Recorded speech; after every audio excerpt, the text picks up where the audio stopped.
ಓಂ ಶಾಂತಿ. ಆತ್ಮೀಯರೇ, ಇವತ್ತು ನಾವು ಸಂಗಮಯುಗದ ಶ್ರೇಷ್ಠ ಸ್ಥಿತಿಗಳಾದಂತಹ 5 ಸ್ವರೂಪದ ಚಿಂತನೆಯನ್ನು ಮಾಡೋಣ. ಬಾಬರವರು ನಮಗೆ ಈ ಸೃಷ್ಟಿಯ ಕಾಲಚಕ್ರದಲ್ಲಿ ಆದಿಯಿಂದ ಹಿಡಿದು ಅಂತ್ಯದವರೆಗೂ ಯಾವ್ಯಾವ ಶ್ರೇಷ್ಠ ಪಾತ್ರವನ್ನು ಮಾಡ್ತಾ ಬಂದಿದ್ದೀವಿ ಎನ್ನುವಂಥ ಅರಿವು ಕೊಟ್ಟಿದ್ದಾರೆ. ಆ ಶ್ರೇಷ್ಠ ಸ್ವಮಾನದ ಸ್ಮೃತಿಯಿಂದ ಪುನಃ ನಾವು ನಮ್ಮ ಶ್ರೇಷ್ಠ ಸ್ಥಿತಿಯನ್ನು ಮರಳಿ ಪಡೆಯಬಹುದು.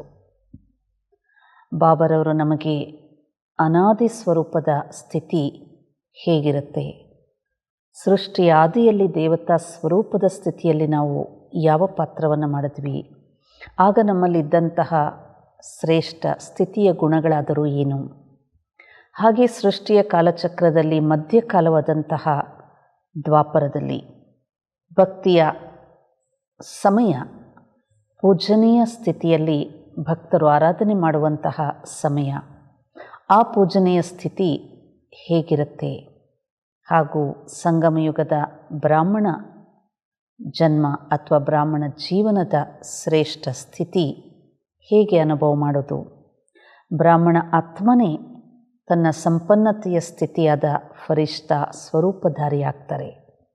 ಈ 5 ಸ್ವರೂಪಗಳು ಸ್ವಯಂ ಶಿವತಂದೆ ನಮಗೆ ಪರಿಚಯ ಮಾಡಿಕೊಟ್ಟಿದ್ದಾರೆ. ಈ 5 ಸ್ಥಿತಿಗಳನ್ನು ನಾವು ಎಷ್ಟು ಯಥಾರ್ಥವಾಗಿ ತಿಳಿದು ಆ ಸ್ವರೂಪದಲ್ಲಿ ಸ್ಥಿತರಾಗಲಿಕ್ಕೆ ಚಿಂತನೆ ಮಾಡ್ತಾ ಹೋಗ್ತೀವಿ, ಅಷ್ಟೇ ನಮ್ಮ ಆತ್ಮದಲ್ಲಿರುವಂತಹ ಆ ಶ್ರೇಷ್ಠ ಸ್ಥಿತಿ ಜಾಗೃತವಾಗುತ್ತದೆ. ಎಂತಹ ಚಿಂತನೆ ಮಾಡ್ತೀವಿ ಅಂತಹ ಸ್ವರೂಪದ ಅನುಭೂತಿ ಸಹಜವಾಗಿ ಅನುಭವ ಆಗುತ್ತೆ. ಆದ್ದರಿಂದ ಚಿಂತನೆ ಬಹಳ ಮುಖ್ಯ. ನಮ್ಮ ಆತ್ಮದ ಸ್ಥಿತಿ ಉನ್ನತಿಯಿಂದ ಕನಿಷ್ಠದ ಸ್ಥಿತಿಗೆ, ಸತೋಪ್ರಧಾನ ಸ್ಥಿತಿಯಿಂದ ತಮೋಪ್ರಧಾನ ಸ್ಥಿತಿಗೆ ಬರಲಿಕ್ಕೆ ಕಾರಣ ನಮ್ಮ ಚಿಂತನೆಯ ಆಧಾರವಾಗಿದೆ. ಎಂತಹ ಚಿಂತನೆ ಮಾಡ್ತೇವೆ ಅಂತಹ ಸ್ಥಿತಿ, ಅಂತಹದ್ದೇ ಕರ್ಮವನ್ನು ಮಾಡ್ತಾ ಬರ್ತೀವಿ. ನಾನು ಶ್ರೇಷ್ಠ ಆತ್ಮನಾಗಿದ್ದೇನೆ, ಸರ್ವೋಚ್ಚ ಆತ್ಮನಾಗಿದ್ದೇನೆ, ಸತೋಪ್ರಧಾನ ಆತ್ಮನಾಗಿದ್ದೇನೆ. ಈ ಚಿಂತನೆಯ ಶಕ್ತಿಯಿಂದ ನಮ್ಮಲ್ಲಿ ಅಂತಹದ್ದೇ ಗುಣಗಳು ಪುನಃ ಜಾಗೃತವಾಗುತ್ತೆ. ಅದಕ್ಕೆ ವಿಪರೀತವಾದಂಥ ಕನಿಷ್ಠ ಗುಣಗಳಾಗಿರ್ಬೋದು, ಅವಗುಣಗಳಾಗಿರ್ಬೋದು, ಅದು ನಮ್ಮ ಆತ್ಮದಲ್ಲಿ ಯಾವುದೇ ಕಾರಣ ಇದ್ದರೂ ಸಹ ಕ್ರಮೇಣವಾಗಿ ಅದು ಸಮಾಪ್ತಿಯಾಗುತ್ತೆ. ಇಂತಹ ಮಹಾನ್ ಪರಿವರ್ತನೆಗೆ ಸಹಜವಾದ ವಿಧಿ ಶಿವತಂದೆ ತಿಳಿಸಿರುವಂಥದ್ದು ಈ 5 ಸ್ವರೂಪಗಳ ಸ್ಮೃತಿಯನ್ನು ಮಾಡಿ, ಆದಿಯಿಂದ ಹಿಡಿದು ಮಧ್ಯಕಾಲ ಹಾಗೂ ಅಂತ್ಯದಲ್ಲಿ ಎಂತಹ ಶ್ರೇಷ್ಠ ಸ್ಥಿತಿಗಳನ್ನು ನಾವು ಅನುಭೂತಿ ಮಾಡ್ತಾ ಬರ್ತೀವಿ, ಇದರ ಒಂದು ಪರಿಚಯದ ಜೊತೆ ಅದರ ಚಿಂತನೆ ಮಾಡ್ತಾ ಆ ಸ್ಥಿತಿಯನ್ನು ಅನುಭವ ಮಾಡೋಣ. ಬನ್ನಿ ಆತ್ಮೀಯರೇ, ಈಗ ಮೊಟ್ಟ ಮೊದಲನೇದಾಗಿ ಅನಾದಿ ಸ್ಥಿತಿ, ಇದರ ಬಗ್ಗೆ ಅನೇಕ ಶಬ್ದಗಳಿಂದ ವರ್ಣನೆ ಮಾಡಿದರೆ, ಅನಾದಿ ಅಂದರೆ ಪರಮಧಾಮದಲ್ಲಿ ನಾನು ಆತ್ಮ ಇದ್ದಾಗ ಆತ್ಮ ಅಶರೀರಿಯಾಗಿರುತ್ತೆ, ನಿರಾಕಾರಿ ಸ್ಥಿತಿಯಲ್ಲಿರುತ್ತೆ. ಸರ್ವಗುಣಗಳು, ಸರ್ವಶಕ್ತಿಗಳು ಸಂಕ್ಷಿಪ್ತ ರೂಪದಲ್ಲಿ ಬೀಜ ಸ್ವರೂಪದಲ್ಲಿ ಸಮಾವೇಶವಾಗಿರುತ್ತೆ. ಅಶರೀರಿಯಾಗಿರುವಂಥ ಆತ್ಮ ಅನೇಕ ಸೆಳೆತಗಳಿಂದ, ಬಂಧನಗಳಿಂದ ಮುಕ್ತವಾದ ಸ್ಥಿತಿ. ಅದಕ್ಕೆ ಮುಕ್ತಿಧಾಮ ಅಂತಲೂ ಸಹ ಹೇಳಲಾಗುತ್ತೆ. ಮನುಷ್ಯರಿಗೆ ಯಾವುದೇ ಮಾತಿನಿಂದ ಬಂಧನದ ಅನುಭೂತಿಯಾಗುತ್ತೆ ಅಂದರೆ ಆಗಲೂ ಸಹ ಭಗವಂತನಿಗೆ ಕೇಳ್ಕೊಳ್ತಾರೆ, ನನಗೆ ಮುಕ್ತಿ ಕೊಡಪ್ಪ ಅಂತ. ಯಾವುದೇ ಆತ್ಮಕ್ಕೆ ಬಂಧನ ಇಷ್ಟವಾಗುವುದಿಲ್ಲ. ಯಾಕೆಂದರೆ ನಾವೆಲ್ಲ ಆತ್ಮಗಳು ಸ್ವತಂತ್ರ ಆತ್ಮಗಳು, ಮುಕ್ತಿಧಾಮದಲ್ಲಿ ಮುಕ್ತರಾಗಿದ್ದಂಥ ಆತ್ಮಗಳು, ಎಲ್ಲ ಸೆಳೆತಗಳಿಂದ ಆಕರ್ಷಣೆಗಳಿಂದ ಮುಕ್ತವಾಗಿದ್ದಂತಹ ಸ್ವತಂತ್ರ ಪಕ್ಷಿಗಳು. ಆ ಅನಾದಿ ಸ್ಥಿತಿಯ ಬಗ್ಗೆ ಅನೇಕ ಶಬ್ದಗಳಿಂದ ವರ್ಣನೆ ಮಾಡಿರುವಂಥ ಸ್ಥಿತಿಯನ್ನು ನಾವು ಕೆಲವು ನಿಮಿಷಗಳಿಗೋಸ್ಕರ ಅನುಭವ ಮಾಡೋಣ. ನಿಮ್ಮನ್ನು ನೀವು ಚೈತನ್ಯ ನಿರಾಕಾರಿ ಆತ್ಮನೆಂದು ತಿಳಿದು ಮನಸ್ಸು ಬುದ್ಧಿಯಿಂದ ಕೆಲವು ನಿಮಿಷಗಳಿಗಾಗಿ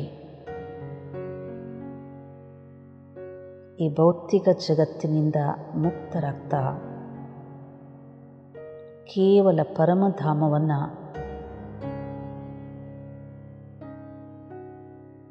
ಬುದ್ಧಿಯ ಕಣ್ಣಿನಿಂದ ನೋಡ್ತಾ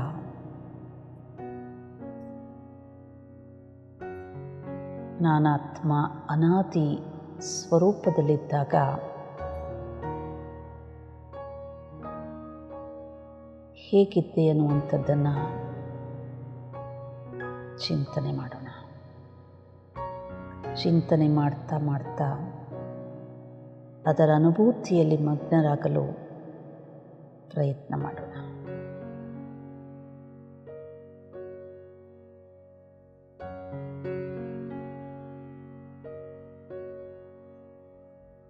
ನಾನಾತ್ಮ ಈ ನಿರಾಕಾರಿ ಧಾಮದಲ್ಲಿ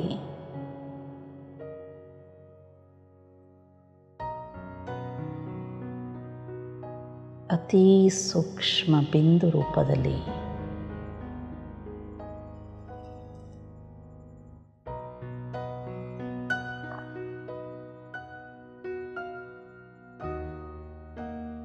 ಹೊಳೆಯುವ ನಕ್ಷತ್ರ ಸಮಾನ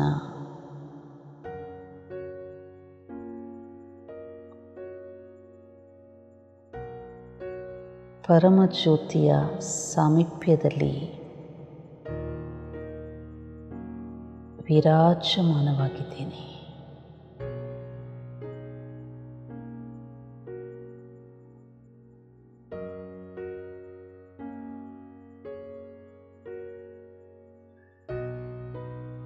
ಶಬ್ದದಿಂದ ಅತೀ ದೂರ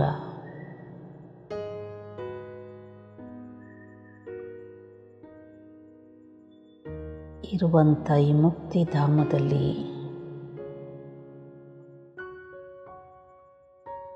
ನಾನಾತ್ಮ ಮುಕ್ತ ಅವಸ್ಥೆಯಲ್ಲಿದ್ದೇನೆ.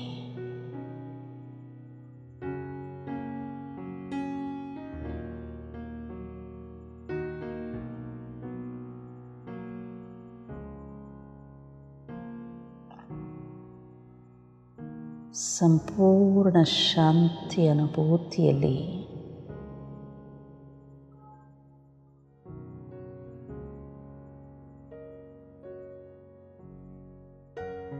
ತಲ್ಲೀನನಾಗಿದ್ದೇನೆ.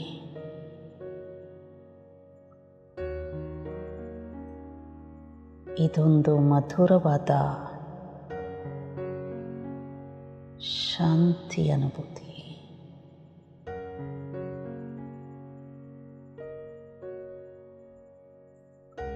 ಈ ಶಾಂತಿಯಲ್ಲಿ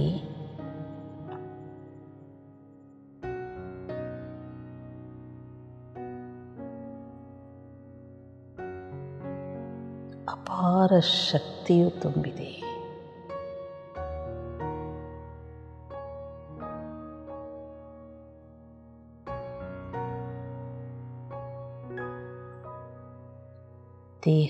ದೇಹದ ಸಂಬಂಧಗಳ ಅನುಭೂತಿಯಿಂದ ಮುಕ್ತ.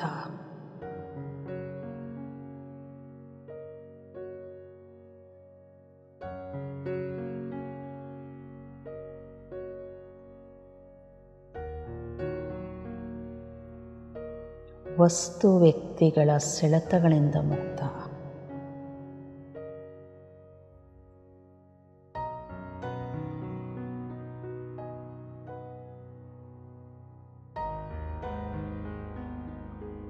ಪಾಪ ಪುಣ್ಯದ ಕರ್ಮಗಳಿಂದಲೂ ಮುಕ್ತ.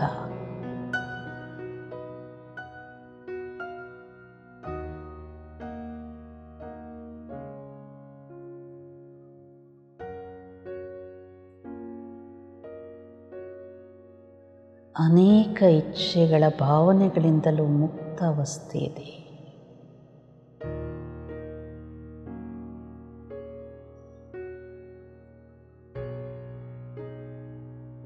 ಈ ಅವಸ್ಥೆಯಿಂದ ನಾನು ಸೃಷ್ಟಿಯ ಆರಂಭದ ಕಾಲದಲ್ಲಿ ಆದಿಯಲ್ಲಿ ಸಂಪನ್ನ ಆತ್ಮನಾಗಿ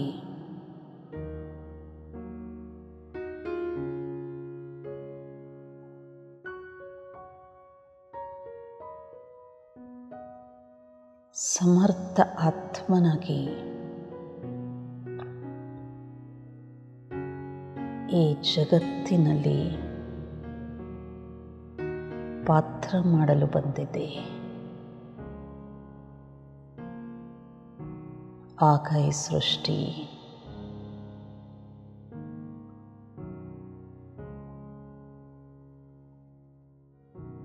ಸತೋ ಪ್ರಧಾನವಾಗಿತ್ತು.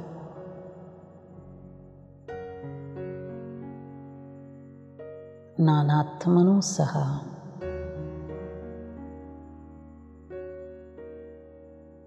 ಸತೋ ಪ್ರಧಾನ ಅವಸ್ಥೆಯಲ್ಲಿದೆ.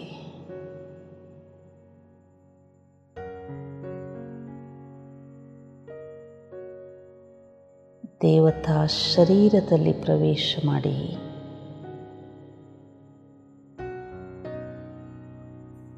ಅನೇಕ ಜನ್ಮಗಳವರೆಗೂ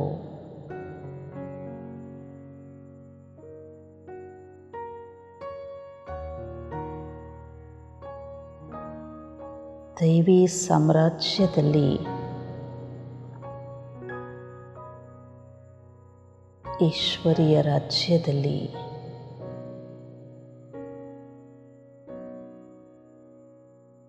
ದೇವತಾ ಸ್ಥಿತಿಯ ಪಾತ್ರವನ್ನು ಮಾಡುತ್ತಾ ಬಂದೆ.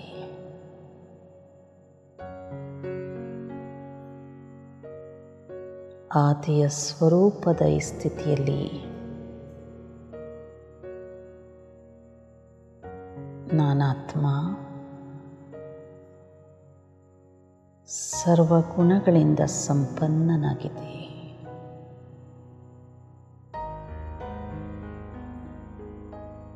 ನನ್ನಲ್ಲಿ ಯಾವುದೇ ಸೆಳೆತಗಳು, ಆಕರ್ಷಣೆಗಳು ಇರಲಿಲ್ಲ.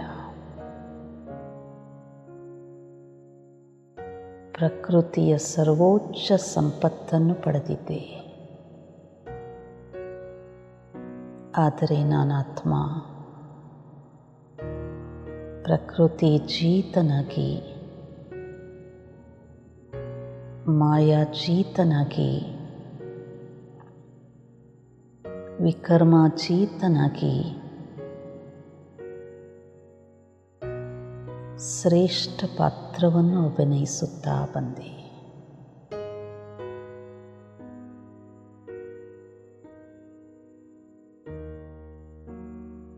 ಮಧ್ಯಕಾಲವಾದ ನಂತರ ಸತೋ ಪ್ರಧಾನ ಸ್ಥಿತಿಯಿಂದ, ಪೂಜನೀಯ ಸ್ಥಿತಿಯಿಂದ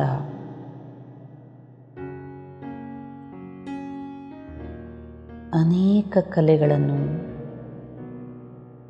ಶಕ್ತಿಯನ್ನು ಕಳೆದುಕೊಳ್ಳುತ್ತಾ ಬಂದ ನಾನು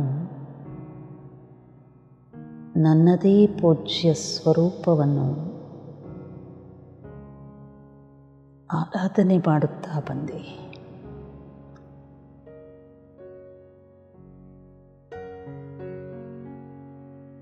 ಆದಿಯಲ್ಲಿ ದೇವತಾ ಪದವಿಯನ್ನು ನೀಡಿದ್ದ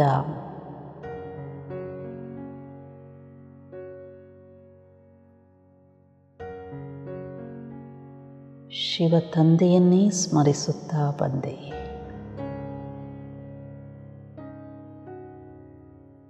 ನನ್ನದೇ ಪೂಜ್ಯ ಸ್ವರೂಪವನ್ನು ಸ್ಮರಿಸುತ್ತಾ ಅನೇಕ ವಿಧಿವಿಧಾನಗಳಿಂದ ಸ್ಮರಣೆ ಮಾಡುತ್ತಾ ಬಂದೆ. ಅನೇಕ ಭಕ್ತರು ನನ್ನ ಸಂಪನ್ನ ಸ್ಥಿತಿಯನ್ನು ಗಾಯನ ಮಾಡುತ್ತಾ ಆರಾಧಿಸುತ್ತಾ ಬಂದರು.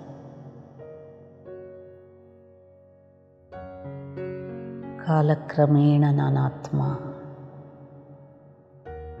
ನನ್ನಲ್ಲಿದ್ದ ಎಲ್ಲ ಶಕ್ತಿಗಳನ್ನು ಕಳೆದುಕೊಳ್ಳುತ್ತಾ ನಿಧಾನವಾಗಿ ಪ್ರಕೃತಿಗೆ ವಶನಾಗುತ್ತಾ ಬಂದೆ. ಸರ್ವ ಗುಣಗಳನ್ನು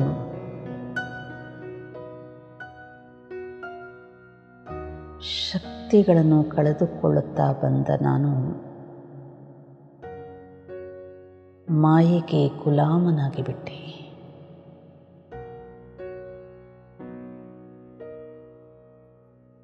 ನನ್ನ ಅನಾದಿ ಆದಿ ಸ್ವರೂಪವನ್ನು ಸಂಪೂರ್ಣವಾಗಿ ಮರೆತು ವಿಸ್ಮೃತಿಯಲ್ಲಿ ಬಂದೆ.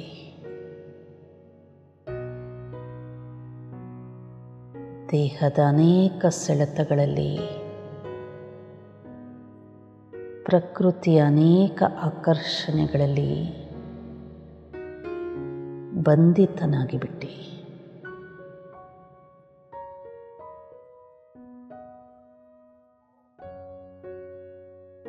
ಅನೇಕ ವಿಕೃತಗಳು ನನ್ನಲ್ಲಿ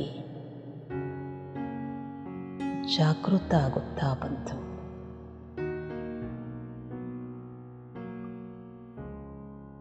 ಮಾಯಾಜೀತನಾಗಿದ್ದ ನನ್ನಲ್ಲಿ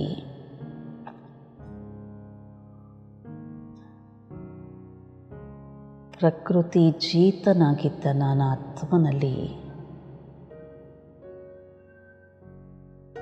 ಅನೇಕ ನಿರ್ಬಲತೆಗಳು, ಅವಗುಣಗಳ ಪ್ರವೇಶವಾಗತೊಡಗಿತು. ಸಂಪೂರ್ಣ ದೇಹದ ಅಭಿಮಾನದಲ್ಲಿ ಸಿಲುಕಿ ನಾನಾತ್ಮ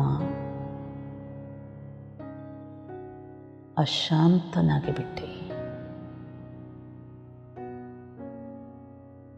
ಅನೇಕ ಮಾನಸಿಕ ಶಾರೀರಿಕ ರೋಗಗಳಿಗೆ ಬಲಿಯಾಗುತ್ತಾ ಬಂದೆ.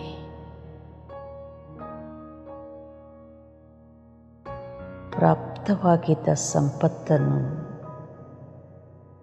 ಕಳೆದುಕೊಳ್ಳುತ್ತಾ ಬಂದೆ.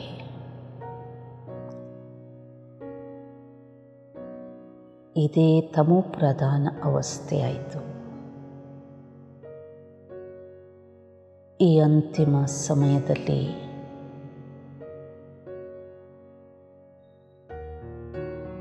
ಪುನಃ ಶಿವ ತಂದೆಯು ಬಂದು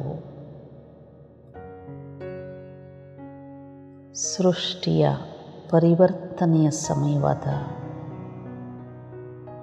ಈ ಸಂಗಮದಲ್ಲಿ ಪ್ರಜಾಪಿತ ಬ್ರಹ್ಮನ ಮುಖಾಂತರ ದಿವ್ಯ ಜನ್ಮವನ್ನು ನೀಡಿದರು. ಪುನಃ ನಾನು ಆತ್ಮ ಬ್ರಾಹ್ಮಣ ಜನ್ಮವನ್ನು ಪಡೆದೆ. ಸತೋ ಪ್ರಧಾನ ಸ್ಥಿತಿಯಿಂದ ರಜೋ ತಮೋದಲ್ಲಿ ಬಂದಂಥ ನನಗೆ ಒಂದು ಹೊಸ ಚೇತನವು ಸಿಕ್ಕಿತು. ಪುನಃ ನನ್ನಲ್ಲಿ ಶ್ರೇಷ್ಠ ಸ್ಥಿತಿಯನ್ನು ಪಡೆಯುವ ಆಶಾ ಕಿರಣವು ಜಾಗೃತವಾಯಿತು. ಸರ್ವಶಕ್ತಿವಂತನೂ ಸದಾ ದಯಾಮಯನೂ ಆಗಿರುವ ಶಿವ ತಂದೆಯೇ ಬಂದು ನನ್ನನ್ನು ಈ ತುಚ್ಛ ಸ್ಥಿತಿಯಿಂದ ಅತೀ ಶ್ರೇಷ್ಠ ಸ್ಥಿತಿಯ ಕಡೆ ಕರೆದೊಯ್ದರು. ನಾನೀಗ ಸರ್ವೋಚ್ಚ ಜನ್ಮವಾದ ಬ್ರಾಹ್ಮಣ ಜನ್ಮಧಾರಿ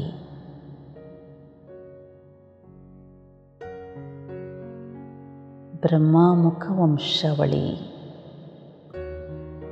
ಶ್ರೇಷ್ಠ ಸಂತಾನನಾಗಿದ್ದೇನೆ. ಈ ಸೃಷ್ಟಿಯ ಮಹಾನ್ ಪರಿವರ್ತನೆಯ ಸಮಯದಲ್ಲಿ ಮೊದಲು ನನ್ನಲ್ಲಿ ಪರಿವರ್ತನೆಯನ್ನು ತಂದರು. ನಾನಾತ್ಮ ಈಗ ಕವಡೆಯಿಂದ ವಜ್ರ ಸಮಾನ ಆಗುವಂತಹ ಶ್ರೇಷ್ಠ ಪುರುಷಾರ್ಥಿಯಾಗಿದ್ದೇನೆ. ಸಾಧಾರಣ ಸ್ಥಿತಿಯಿಂದ ಸರ್ವೋಚ್ಚ ಸ್ಥಿತಿಯತ್ತ ಹೋಗುವಂಥ ಶಕ್ತಿಯನ್ನು ನೀಡುತ್ತಿದ್ದಾರೆ.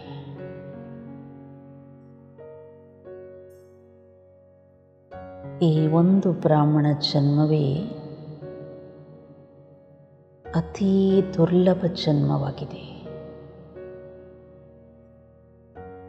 ಸ್ವಯಂ ಭಗವಂತನೇ ಸನ್ಮುಖದಲ್ಲಿ ಕುಳಿತು ನನ್ನಲ್ಲಿರುವ ಅನೇಕ ನ್ಯೂನತೆಗಳನ್ನು, ಬಲಹೀನತೆಗಳನ್ನು ಸಮಾಪ್ತಿ ಮಾಡಲು ಸರ್ವೋಚ್ಚ ಜ್ಞಾನದಿಂದ ಶೃಂಗಾರ ಮಾಡುತ್ತಿದ್ದಾರೆ.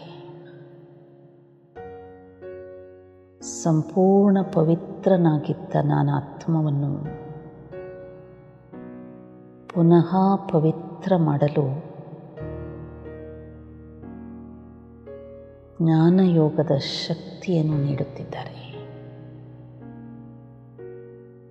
ನಾನಾತ್ಮ ಈಗ ಅಪಾರ ಖುಷಿ ಮತ್ತು ನಶೆಯಲ್ಲಿ ಹಿಂದಿನ ಅನೇಕ ದುಃಖ ದುಮಾನಗಳನ್ನು ಮರೆತು ಶ್ರೇಷ್ಠ ಸ್ಥಿತಿಯನ್ನು ಪಡೆದುಕೊಳ್ಳುವ ಪುರುಷಾರ್ಥವನ್ನು ಮಾಡುತ್ತಿದ್ದೇನೆ. ನಾನು ಬ್ರಾಹ್ಮಣ ಆತ್ಮ ನನ್ನ ಮನಸ್ಸಿನ ಸಂಕಲ್ಪ, ವಚನ, ಕರ್ಮ, ಆಹಾರ ವಿಹಾರದಲ್ಲಿ ಸಂಪೂರ್ಣ ಸ್ವಚ್ಛತೆಯನ್ನು ಧಾರಣೆ ಮಾಡುವಂಥ ಶ್ರೇಷ್ಠ ಪುರುಷಾರ್ಥಿಯಾಗಿದ್ದೇನೆ. ಶಿವತಂದೆಯಿಂದ ಪುನಃ ಕಳೆದುಕೊಂಡಿರುವ ರಾಜ್ಯ ಭಾಗ್ಯವನ್ನು ಪಡೆದುಕೊಳ್ಳುವಂತಹ ಅಧಿಕಾರಿ ಆತ್ಮನಾಗಿದ್ದೇನೆ. ಇದೇ ದುರ್ಲಭ ಜನ್ಮವಾಗಿದೆ, ಅತ್ಯಂತ ಅಮೂಲ್ಯ ಜನ್ಮವೂ ಆಗಿದೆ. ಈ ಸಮಯದಲ್ಲಿಯೇ ನನಗೆ ಶಿವತಂದೆಯು ತ್ರಿಕಾಲದರ್ಶಿಯನ್ನಾಗಿ, ತ್ರಿಲೋಕಿನಾಥನನ್ನಾಗಿಯೂ ಮಾಡುತ್ತಿದ್ದಾರೆ. ಈ ಒಂದು ಜನ್ಮದಲ್ಲಿಯೇ ನನಗೆ ನನ್ನ ಪೂರ್ವ ಜನ್ಮಗಳ ಇತಿಹಾಸ, ಭವಿಷ್ಯದ ಶ್ರೇಷ್ಠ ಪಾತ್ರದ ಅರಿವು ಪರಿಚಯ ಮಾಡಿಸುತ್ತಿದ್ದಾರೆ. ಕಳೆದು ಹೋದಂತಹ, ಮರೆತು ಹೋಗಿರುವಂತಹ ನನ್ನ ಶ್ರೇಷ್ಠ ಸ್ಥಿತಿಯನ್ನು ಮರಳಿ ಪಡೆಯುವಂತಹ ಶ್ರೇಷ್ಠ ಮಾರ್ಗವನ್ನು ತೋರಿಸುತ್ತಿದ್ದಾರೆ. ನಾನೆಷ್ಟು ಧನ್ಯನಾಗಿದ್ದೇನೆ. ಈ ಬ್ರಾಹ್ಮಣ ಜನ್ಮದಲ್ಲಿಯೇ ಈಶ್ವರೀಯ ಜ್ಞಾನದ ಅರ್ಚನೆ ಮಾಡುತ್ತಾ ನನ್ನ ಸಂಪನ್ನ ಸ್ವರೂಪವಾದ ಫರಿಷ್ಠಾ ಸ್ವರೂಪಧಾರಿಯಾಗುತ್ತೇನೆ.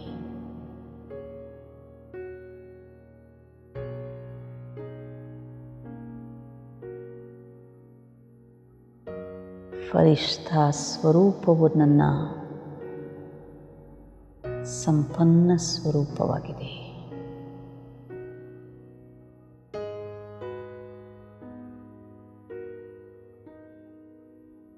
ಸಂಗಮ ಯುಗದ ಸಂಪನ್ನ ಸ್ವರೂಪವೇ ಫರಿಷ್ಠಾ ಸ್ವರೂಪಧಾರಿಯಾಗುವುದು.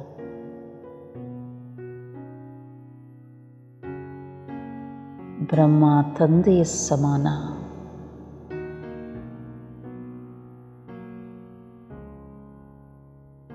ದೇಹದ ಅನೇಕ ಸೆಳೆತಗಳಿಂದ ಮುಕ್ತನಾಗುತ್ತಾ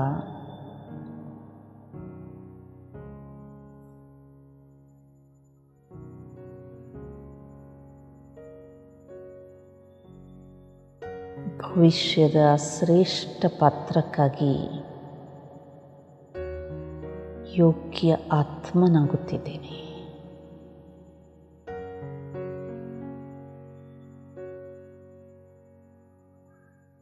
ಶಿವತಂದೆಯೇ,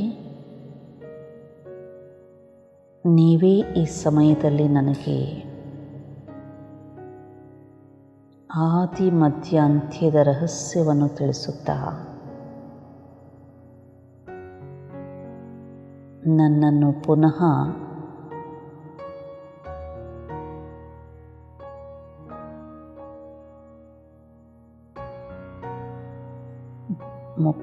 ಜೀವನ್ಮುಕ್ತಿಗೆ ಅಧಿಕಾರಿಯನ್ನಾಗಿ ಮಾಡುತ್ತಿದ್ದೀರಿ.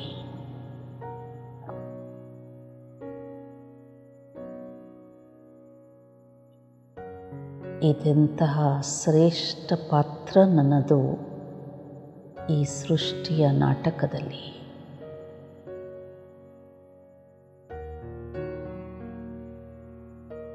ಪ್ರಿಯ ಬಾಬಾ, ನನ್ನ ಆತ್ಮದ ಚರಿತ್ರೆಯನ್ನು ತಿಳಿಸುತ್ತಿರುವ ನಿಮಗೆ ವಿಶ್ವದ ಇತಿಹಾಸ ಭೂಗೋಳವನ್ನು ತಿಳಿಸಿ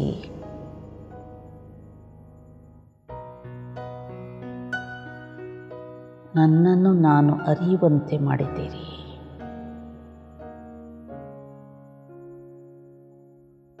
ಈ ಮಹಾನ್ ಪರಿವರ್ತನೆ ನನ್ನಲ್ಲಿ ಬಂದಾಗ ವಿಶ್ವದ ಪರಿವರ್ತನೆಗೆ ನಾನು ನಿಮ್ಮ ಸಹಯೋಗಿಯಾಗಿರುತ್ತೇನೆ. ಇಂತಹ ಶ್ರೇಷ್ಠ ಭಾಗ್ಯವನ್ನು ನೀಡುತ್ತಿರುವ ನಿಮಗೆ ಅಪಾರ ಅಪಾರ ಧನ್ಯವಾದಗಳು.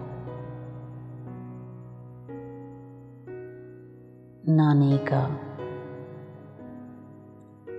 ಸಂಗಮದ ಸಂಪನ್ನ ಸ್ವರೂಪಧಾರಿಯಾದ ಸಂಪನ್ನ ಸ್ಥಿತಿಯಾದ ಫರಿಷ್ಠಾ ಸ್ಥಿತಿಯನ್ನು ಪಡೆದು